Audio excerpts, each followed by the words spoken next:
예, 오늘 마태복음 6장 9절로 13절에 있는 말씀을 가지고 다만 악에서 구하옵소서라는 제목으로 말씀을 드립니다. 우리 다 같이 한번 인사합니다. 옆 사람과 하시고 앞뒤 사람과 하실 때 지난 한 주간 동안 평안하십니까? 인사합니다. 지난 동안 평안하십니까? 평안하십니까? 오늘 여러분 오시는데 날씨가 너무 추웠던 것 같아요. 이 안면 근육이 아직 다 안 풀린 것 같아. 그래서 인사하는 거 보니까 인사 받는 사람이 시험 들겠어. 그러니까 여러분 웃는 모습으로 다시 한번 인사합니다. 평안하셨습니까? 평안하십니까? 평안하십니까? 예, 감사합니다. 그 사람을 알려면 그 친구를 보면 된다라는 말이 있죠.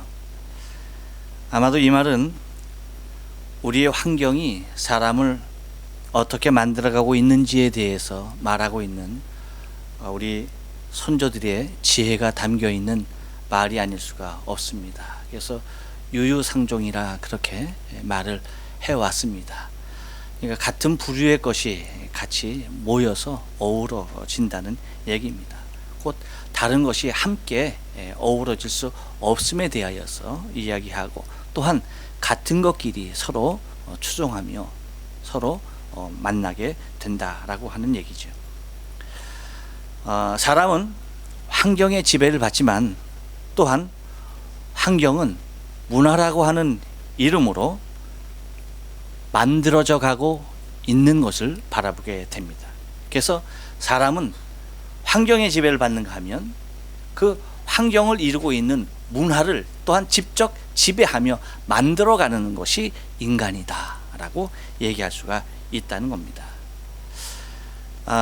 신디 제이콥스가 쓴 책 중에 다만 악에서 구하옵소서라는 책을 보면 우리가 우리의 삶 가운데서 그냥 무심코 접하는 것, 수많은 것들 중에 우리가 좀 생각해야 할 것들이 있다는 거예요. 그것이 뭐냐면 수많은 형태와 문화, 그 문화의 배후에 있는 영감들이 과연 어디에서 나온 것인지에 대한, 과연 그 문화가 주는, 그 문화를 이루게 했던 그러한 수없이 많은 영감들, 사람이 받고 사람이 느끼고 그래서 그것을 반영시켰던 그러한 문화들이 과연 얼마나 위험한지에 대해서 우리 믿음의 사람들은 경각심을 갖지 않으면 안 된다라고 하는 내용입니다.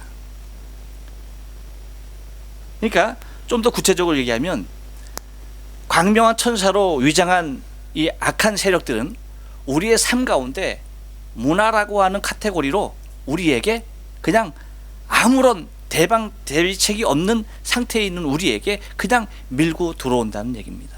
그래서 우리가 영적인 분별력을 가지고 이 문화라고 하는 것도 우리가 잘 분별하며 이해하고 받아들이고 해야 되는 것이지, 그걸 무분별로 현대가 주는 이익이라 하여서 그것을 무차별로 사용해서는 우리의 신앙의 삶 가운데 매우 곤란함을 겪게 된다라고 하는 것입니다.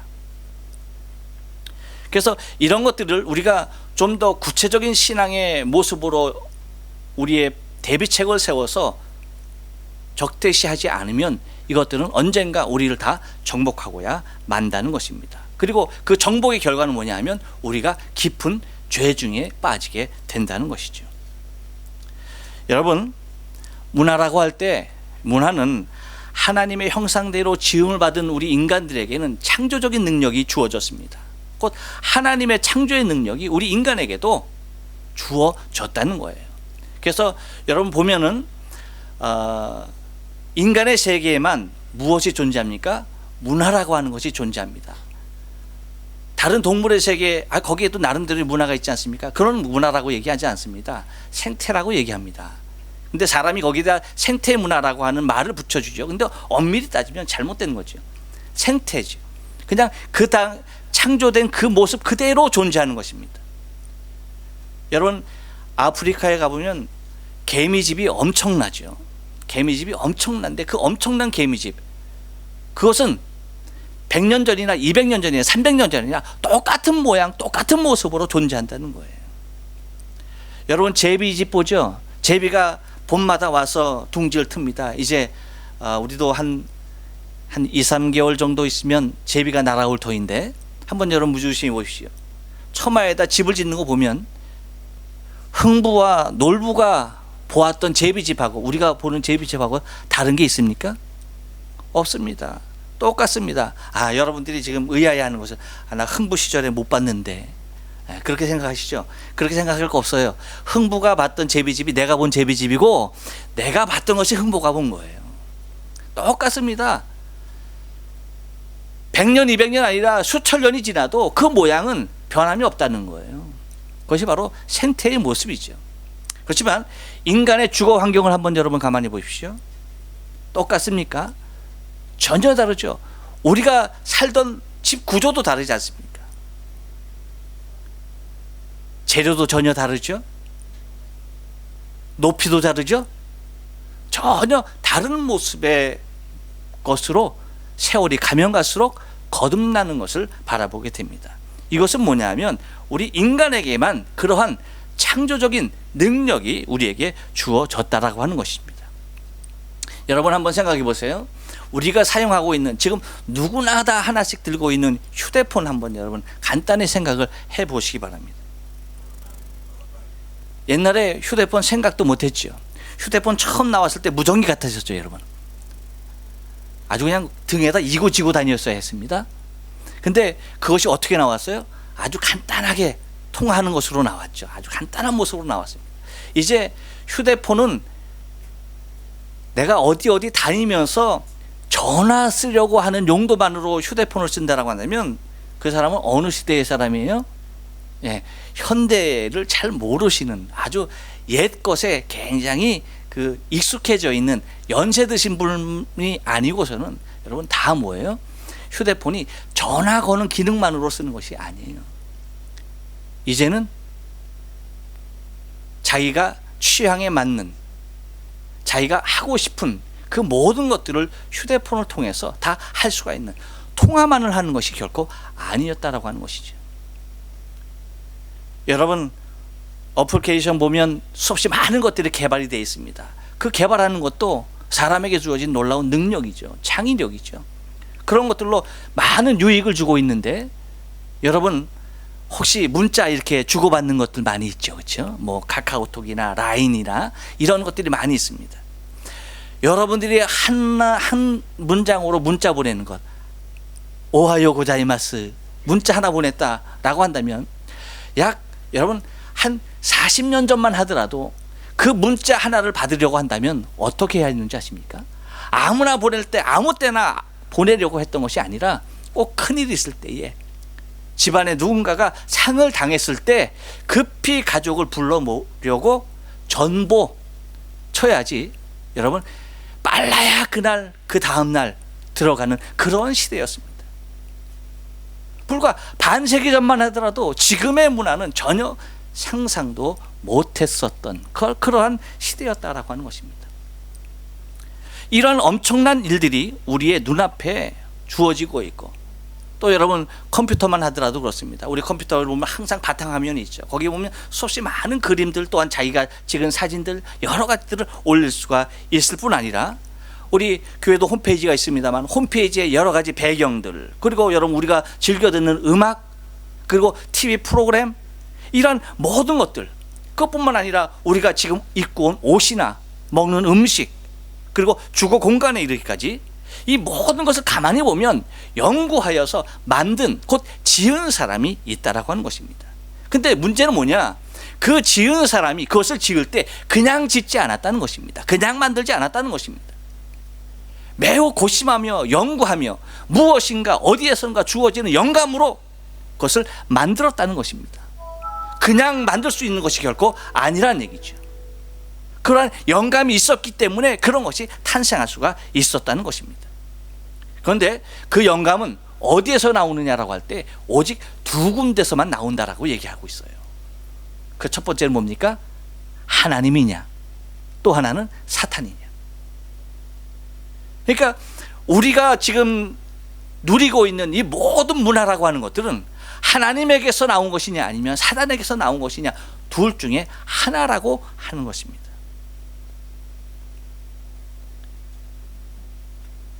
이것이 여러분 우리의 삶 가운데 주어진 모든 것들이라고 하는 것입니다. 그런데 우리가 잘 아는 대로 우리의 삶을 지배하고 주관하고 있는 것이 과연 무엇이냐라고 하는 것이죠. 무엇이 우리의 삶을 그토록 지대한 능력을 행사하며 우리의 삶을 이끌어가고 있느냐라고 하는 것입니다. 그래서 오늘은 여러분 우리 주님께서 우리에게 가르쳐 주신 주기도문 중에 이제 가장 마지막 부분에 해당하는, 우리가 하나님 앞에 우리 스스로의 개인의 기도 제목으로 기도하는 내용 중에 가장 마지막에 있는 부분, 다만 악에서 구하옵소서라고 하는 그 부분에 대해서 우리가 좀 생각하며 은혜를 나누려고 합니다. 그래서 주님께서 우리에게 왜 다만 우리를 악에서 구하여 달라라고 그렇게 기도하게 하셨는가 하는 것입니다. 한번 따라서 합니다. 시대적 상황을 이해해야만 합니다. 그렇습니다, 여러분. 다만 악에서 구하옵소서라고 하는 말은 우리가 살아가고 있는 이 세대가 과연 어떠한 세대인지 이 시대를 우리가 분별하며 이 시대에 대한 실체를 우리가 알지 않으면 안 된다라고 하는 말인 것입니다. 여러분, 이 세대는 어떤 세대입니까? 악한 세대예요. 마태복음 12장 45절을 보니까 주님께서 이렇게 말합니다. 이에 가서 저보다 더 악한 귀신 7을 데리고 들어가 거하니 그 사람의 나중 형편이 전보다 더욱 심하게 되느니라. 이 악한 세대가 또한 이렇게 되리라. 이 세대를 말할 때에 주님께서 악한 세대인데, 이 악한 세대를 표현할 때에 더 악한 세대로 되어지는 상황에 대해서 말씀해 주시고 있다는 것입니다. 여러분, 세상은 언제나 타락해 왔었습니다. 언제나 타락된 세상이었어요. 그런데 우리가 느끼는 것은 요즘은 더하다라고 하는 것을 느끼죠. 맞습니다. 그 모습이 맞습니다. 절대 맞습니다. 단지 과거보다 지금은 더 타락되어지고 더 악에 빠져 있는 세대라고 표현할 수가 있다는 것입니다. 바로 그 길밖에는 이 시대를 표현할 길이 없다라고 하는 것입니다. 아무리 아름다워 보여도, 여러분, 아무리 호화로워 보여도, 아무리 우리의 보기에 살기 좋게 보인다 할지라도 그 모든 것에서 우리는 속아서는 절대 안 된다라고 하는 것입니다. 요즘 한국에서, 물론 일본에서도 그런 예가 있죠. 한국에서 이제 문제가 되고 있는, 사회적으로 문제가 되고 있는 것 중에 하나가 뭐냐 하면, 여러분, 생계형 보험 사기입니다. 인류가 만들어낸, 사람이 만들어낸 제도 중에 가장 좋은 제도를 보험 제도로 얘기합니다.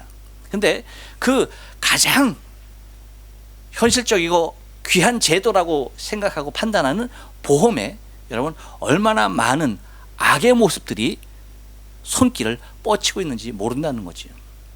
어떤 일이 있었습니까? 자기 아이를 대상으로 해서 보험을 드는 겁니다.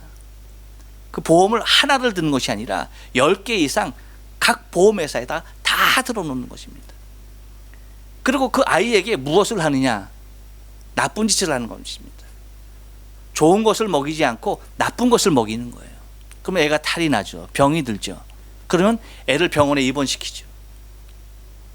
그리고 거기서도 계속 뭐 하는 겁니까? 좋은 것을 먹이지 않는 거예요. 그걸 갖다 주기적으로 계속 다시 태어나면, 좋아서 태어나면 다시 나쁜 것을 먹입니다. 그럼 애가 또 다시 병이 들죠. 또 애가 병원에 입원하게 되면 어떻게 돼? 거기 각 보험사에서 나오는 보험금, 하루 병원에 입원하면 여러분 병원에서 그 보험회사에서 나오는 금액들이 있지 않습니까? 그런 것들 결과적으로는 어떻게 하느냐? 아이를 죽이기까지 하는 거예요. 근데 자기 아기만 그런 것이 아니라 또 다른 누군가의 아기를 입양을 해가지고 그 아이 2, 3명을 그렇게 잔인하게 똑같은 방법으로 죽이는, 그래서 보험금을 타는 그런, 여러분 감히 사람이라고 한다면 상상도 못하고 생각지도 못할 일들을 자행하는 그런 세대가 바로 지금 세대라고 하는 거예요. 어떻게 그런 일들을 상상할 수나 있었겠는가라고 하는 것입니다. 그런데 인간이 만들어낸 최고의 사회 보장 제도라고 하는 보험 제도를 통해서 뭐 하는 겁니까? 여러분 그렇게 악용하고 있다라고 하는 것입니다. 그러니까 우리가 바라보는 세상은 그 무엇에서도 여러분 선한 모습은 결코 찾을 수가 없는, 곧 악이 모든 곳에서 점령하고 있는 시대라고 하는 것을 우리가 바라볼 수가 있어야 한다는 것입니다. 왜냐? 이 세상은 악한 세력이 점령한 세상이기 때문입니다. 곧 사단이 이 세상을 점령하고 다스리고 이 세상을 더욱더 자기의 세상으로 만들려고 애를 쓰고 있는 이 세상이다 보니까 그런 악이, 우리가 상상을 초월하는 그런 악들이 여러분 우리의 삶의 주위에 넘쳐나고 있는 것들을 바라볼 수 있다고 하는 것입니다. 여러분, 주님께서 그렇게 말했습니다. 과연 악한 자가 이 땅에 와서 하는 일이 뭐냐? 라고 할 때에 사단의 역할은 한 가지로 모아지고 있는 것을 바라보게 되는데, 요한복음 10장 10절에서 이렇게 말을 합니다. 도둑이 오는 것은 도둑질하고 죽이고 멸망시키려는 것뿐이요, 내가 오는 것은 양으로 생명을 얻게 하고 더 풍성히 얻게 하려 합니다. 곧 사단이 오는 것은 뭡니까? 도둑질하고 멸망시키려고 오는 것이다 라고 그렇게 정의하고 있다는 것입니다. 그래서 사단이 하는 일은, 악한 세력이 하는 일은 오직 영적으로는 하나님을 반역해 하는 것에 가장 주력을 합니다. 그래서 하나님에 대하여서 온전히 반역해 하고, 또한 도덕적으로는 인간을 부패하고 타락시키고야 만다는 것입니다. 정신적으로는 불신을 허락합니다. 그것뿐만 아니라 경제적으로는 우리가 굉장히 멸망당하게 할 뿐 아니라 육체적으로는 병들게 하고 있는 것이 곧 사단이 하는 일이다라고 하는 것입니다. 이러한 엄청난 일들을 통해서 자신의 일들을 도모해 나가고 있는 실태다라고 하는 겁니다. 바로 주님께서 말씀하신 왜 우리를 악에서 구원하옵소서 라고 말씀하셨는지, 바로 이 세대가 바로 그렇게 악으로 가득한 세대인 것을, 우리가 살아가고 있는 이 세상이 악으로 그렇게 충만한 시대인 것을 우리로 하여금 깨닫게 하시고, 거기에서 오직 우리 자신이 구원받기를 원하시는 주의 간절한 소원이 담겨져 있다라고 하는 것입니다. 두 번째로는 다만 악에서 구하옵소서 라고 하는 그 기도의 내용이 무엇은 어떤 의미를 담고 있습니까? 한 번 더 따라서 합니다. 인간의 상황을 이해해야 합니다. 그렇습니다. 인간이 이제는 우리가 시대와 세대를 우리가 이해했다라고 한다면, 이제는 우리 인간의 상황을 우리 스스로가 이해하지 않으면 안 된다는 얘기입니다. 어떤 상태에 있는지에 대해서 우리 스스로가 느끼지 못하면 안 된다라고 하는 것입니다. 먼저 여러분, 인생은 죄 가운데 있다라고 선언하고 있습니다. 로마서 3장 23절에 보면 모든 사람이 죄를 범하였음에 하나님의 영광이 이르지 못한다라고 나와 있습니다. 곧 인간 모두는 다 죄 가운데 있다라고 하는 것입니다. 곧 죄 없이 이 땅에 온 자가 한 사람도 없다는 것입니다. 그러니까 모두가 다 죄인인 것을 잊지 말아야 한다는 것이에요. 다시 말하면 나 자신은 철저히 죄인입니다 라고 고백하는 모습의 것을 결코 주님은 간과하지 말라고 하는 것입니다. 곧 나 자신의 신분, 곧 내가 죄인임의 분명한 고백이 우리에게 있어져야 한다는 것입니다. 또한 우리 자신이 죄 가운데 있다라고 하는 말은 다른 말로 하면 무슨 얘기입니까? 인생은 스스로를 구원할 수 없는 존재라고 하는 것입니다. 여러분, 옛날 그 타잔이라고 하는 영화에 보면 아프리카의 그 사람들이 나쁜 사람들이 거기 잘 빠지죠. 늪이라는 곳이 있습니다. 그렇죠? 늪이 빠집니다. 늪에 빠지면은 거기에서 최상책이 뭡니까? 뭐 하는 거였어요? 네. 가만히 있어야 하는 거죠. 나오려고 발버둥 치면 어떻게 돼요? 더 빨리 빠져들죠. 그렇죠? 거기는 타잔이 들어가도 스스로 나올 수 있어요, 없어요? 없죠. 타잔도 빠지죠. 타잔에게는 뭐가 있었습니까? 이게 있었습니다. 이게 있었습니다. 그래가지고 동물이 와서 건져내주고 했습니다. 굉장히 오래된 TV에서 본 장면인데 생각이 납니다. 그러니까 그 누구를 할지라도 스스로의 죄악 가운데 스스로 구원될 수 있는 사람은 없다라고 하는 거예요. 그 누구도 거기에서 나올 수 있는 사람이 없다는 겁니다. 나오고 싶죠. 하지만 스스로 나올 수 있는 능력은 그 누구에게도 주어지지 않았다는 것입니다. 누구라 할지라도 옆 사람에게 얘기해 줍니다. 타잔이라 할지라도. 당신 타잔입니까? 아니죠. 예. 그래요. 그 누구라 할지라도 그 늪에서 스스로 헤어나올 수 있는 힘과 능력은 결코 없다라고 하는 것입니다. 그렇기 때문에 우리는 모든 것을 할 수 있다라고 생각하고 살아가고 있지만 사실은 모든 것을 할 수 있는 것이 아니라 가장 하기를 원하는 것 자체부터 이미 시작조차 못하고 있는 자인 것을 우리가 스스로를 알아야 한다라고 하는 것입니다. 그 누구도 그 늪 가운데서 그냥 그대로 죽어가기를 원하는 사람은 없습니다. 그 누구도 이 죄악이 나를 이렇게 어렵게 만들고 이렇게 고통 가운데 있게 하는 것에 대해서 감지하지 못하는 사람이 없습니다. 거기에서 누구나 다 나오고 싶은 심정입니다. 그 누구라 할지라도 죄를 사랑해서 죄와 함께 뒹굴고 싶은 사람은 결코 하나도 없습니다. 그렇지만 왜 거기에서 벗어날 수 없느냐? 인간은 스스로 벗어날 수 있는 능력이 주어지지 않았습니다. 그 모든 것이 다 상실되고 말았기 때문입니다.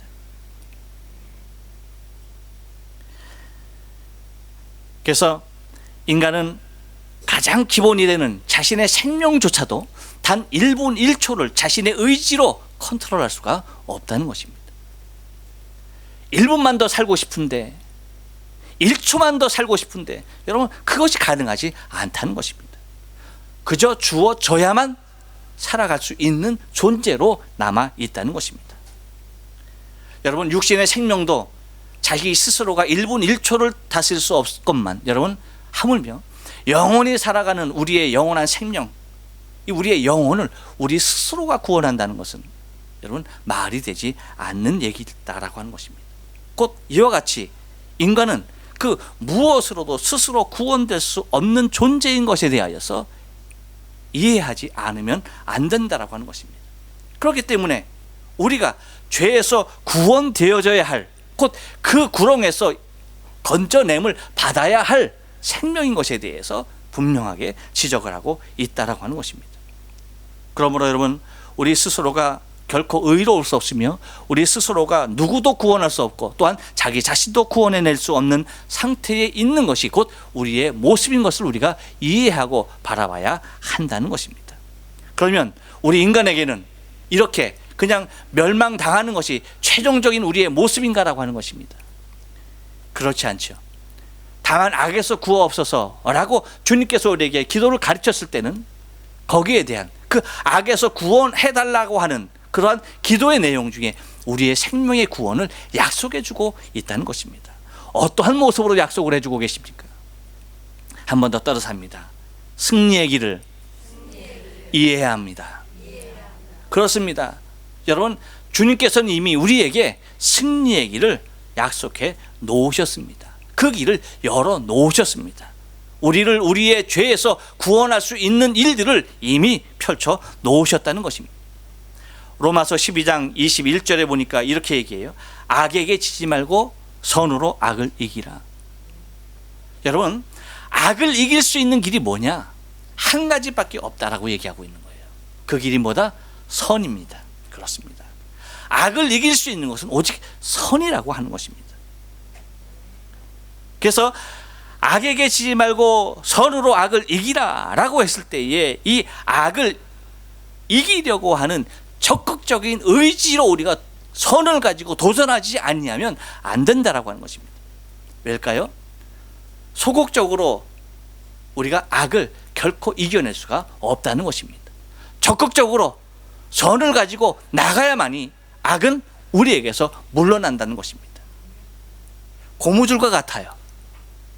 당기면 당길수록 늘어나고 여러분 힘을 빼면 뺄수록 점점 가까워진다라고 하는 거예요. 우리가 힘을 가하면 가할수록 여러분 악은 우리에게서 떠나가게 됩니다. 하지만 우리가 넋을 놓고 있으면 악은 언젠가 바로 내 옆에 자리하게 된다는 것입니다. 그래서 소극적으로는 언제나 악과 타협하는 결과를 낳아지고 결과적으로 그것은 곧 우리가 패배하는 길을 걷게 되고야 만다라고 하는 것입니다. 여러분, 창세기 4장 7절에 보면 하나님 앞에 제사를 드렸던 가인과 아벨이 있습니다. 근데 가인의 모습을 하나님께서 아시고 그 중심을 아시고 가인에게 미리 경고를 하면서 말씀해 주시는 것이 있어요. 그것이 뭐냐면 이렇게 말을 합니다. 내가 선을 행하면 어찌 낯을 들지 못하겠느냐. 선을 행치 아니하면 죄가 문에 엎드리느니라 라고 얘기합니다. 그러니까 여기서도 뭐라고 얘기하고 있습니까? 죄, 곧 악을 대적하며 이길 수 있는 길을 하나님은 뭐라고 얘기하고 있어요? 선으로 얘기하고 있습니다. 네가 선을 행한다라고 한다면 이라고 얘기하고 있습니다. 그러면서 뭐라고 말합니까? 죄의 소원은 너에게 있지만 너는 죄를 다스릴지니라. 할렐루야. 그렇습니다, 여러분. 죄범한 인생에게 있는 것은 여러분 오직 그 죄의 소원, 어떻게 하면 이 죄의 소원을 이룰까라고 하는 그 생각입니다. 곧 죄를 범하려고 하는 습성이 더욱더 강하게 돼 있다라고 하는 거예요. 이것을 의지적으로 우리가 선으로 이것을 물리치지 아니하면 안 된다라고 얘기하고 있는 것입니다. 그러므로 여러분, 승리의 길이라고 하는 것은 그냥 가만히 주어진 상태에서 이루어지는 것이 결코 아니라 도전하는 자의 것이며 또한 쟁취하는 자의 것임을 잊지 말아야 한다는 것입니다. 여러분, 우리에게 주어진 구원의 길은 주님께서 우리에게 그냥 주어진 것이 아니에요. 십자가를 지는 그 고통의 결과로 우리에게 당신의 목숨을 십자가에 걸어놓는, 피 흘려 고난받으시며 죽으시는 그 모습으로 우리에게 주어진 것입니다. 믿음으로 주어진 것이기에 여러분 감사한 것이지, 우리 주님의 표현에서 보면 그것은 주님의 고통이었고 주님의 말할 수 없는 도전이었던 것을 우리가 바라볼 수 있어야 한다는 것입니다. 또 하나 승리의 길을 열어놓으신 것은 예수님의 승리가 여러분 우리에게 전해지고 있는 것을 우리는 골로새서 2장 15절에서 바라볼 수가 있겠습니다. 뭐라고 말합니까? 십자가로 그들을 이기셨다라고 말하고 있습니다. 십자가로 그 모든 악의 세력을 다 이기셨다. 우리의 죄의 모든 세력을 다 이기셨다라고 말을 하고 있습니다. 예수님의 승리, 바로 그분의 승리가 있었기에 여러분 우리의 생명의 삶에 놀라운 의미가 오늘날 우리에게 주어진 것이라고 말하는 것입니다. 또한 그뿐만 아니라 예수님의 승리로 끝나는 것이 아니라 우리 모두를 다 승리자로 다 초청해 주셨다는 것입니다. 여러분, 요한일서 4장 4절에 보면 이렇게 얘기하고 있어요. 자녀들아, 너희는 하나님께 속하였고 또 그들을 이기었나니 이는 너희 안에 계신 이가 세상에 있는 자보다 크심이니라. 이미 우리 안에 있는 이가 세상보다 더 크시기에, 그분이 세상을 이겼기에 또한 우리 또한 이미 승리자로 우리를 부르셨다라고 말하고 있어요. 여러분, 우리는 죄에 빠져서 침륜에 빠지는 자로 있는 것이 아니라 하나님의 나라의 이 땅 가운데 아름다운 건설을 위하여서 부름받은 자로서 하나님 나라의 이 땅 가운데 더욱더 굳건히 세워나가는 주의 백성의 삶의 모습으로 우리에게 사명으로 주어져 있는 것입니다. 승리의 길은 예수 그리스도로 말미암아서 우리에게 이미 주어진 것입니다. 우리는 승리를 위해 싸우는 것이 아니라 승리로부터 싸우는 것임을 잊지 말아야 돼요. 왜? 주님께서 이미 십자가로 통해서 승리를 해 오셨기 때문에, 승리를 이루셨기 때문에 이미 우리는 승리한 상태에서 싸우는 거예요. 이기기 위해서 싸우는 것이 아니라 이미 이긴 상태에서 악한 세력과 싸우는 것입니다. 무엇을 위하여? 승리를 위해서가 아니라 하나님의 나라의 건설을 위해서. 하나님 우리를 승리케 하셨고 그 승리 위에서 우리로 하여금 계속해서 싸워나가게 하신 것을 우리가 잊지 말아야만 합니다. 여러분, 우리가 순간순간 악의 도전에, 죄의 도전에, 죄의 유혹과 죄의 시험에 드는 일들이 많이 있습니다. 여기에서 이를 이겨낼 수 있는 길은 오직 한 가지, 우리 주님만 붙잡고 나가야 하는 것입니다. 그래서 우리가 기도할 때에 여러분 꼭 잊지 말고 기도해야 할 것, 그것은 하나님, 나를 악에서 구하여 주옵소서. 이 악한 세대에서 나를 구원하여 주시고, 이 악한 무리에게서 나를 구원하여 주시고, 악한 세력에게서 나를 구원하여 주시고, 이 죄악의 세력에서 나를 구원하여 주옵소서.